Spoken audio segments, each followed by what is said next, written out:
Bonjour les terminales et bienvenue sur Mathez-vous au travail. Je suis heureux de vous retrouver dans cette 4e semaine de confinement à quelques jours des vacances de printemps. Je sais que vous avez en tête la bonne nouvelle du ministre de l'Éducation qui vous a dit que le contrôle continu sera votre seule évaluation au bac cette année. Mais il faut s'attendre à avoir des évaluations au mois de juin. Donc nous allons poursuivre les entraînements, on va faire un peu moins de sujets de bac. Vous aviez un sujet de bac à faire pour aujourd'hui. Je vais vous mettre un autre sujet pour jeudi à faire et la correction sera dans le contenu du cours. Vous pouvez lire le sujet en même temps que la correction si vous êtes un petit peu au point sur le cours.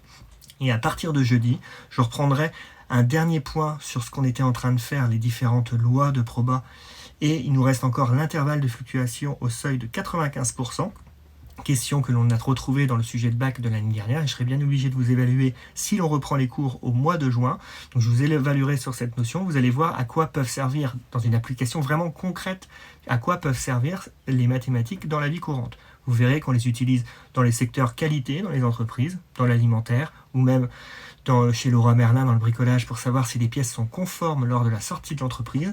Mais cet intervalle de fluctuation nous sert aussi lorsqu'on fait des sondages. Vous savez que tous les produits qu'on peut voir dans les secteurs publicitaires, c'est souvent interrogé sur 1001 personnes, un échantillon de la population. Vous verrez que cet intervalle de fluctuation sert à donner notre avis et la part de probabilité de choix de tirer quelqu'un dans une population et si c'est réel. Ça marche aussi pour les sondages politiques, ça j'ai un exemple très intéressant, on verra ça jeudi. Donc, je rappelle que je vous donne encore des exercices à faire pour jeudi. Je sais que ça reste un petit peu encore des anabacs. C'est la seule chose qui vous reste à faire. On a quasiment tout fini.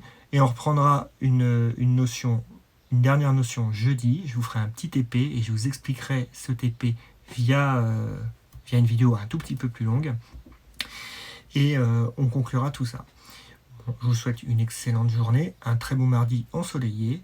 Postez le sujet de bac d'ici jeudi. La correction sera dans le contenu du cours de jeudi, mais vous pouvez la retrouver sur Internet parce que c'est un sujet qui sera tiré des anabacs du site apmep.fr. Travaillez bien et mathez-vous au travail.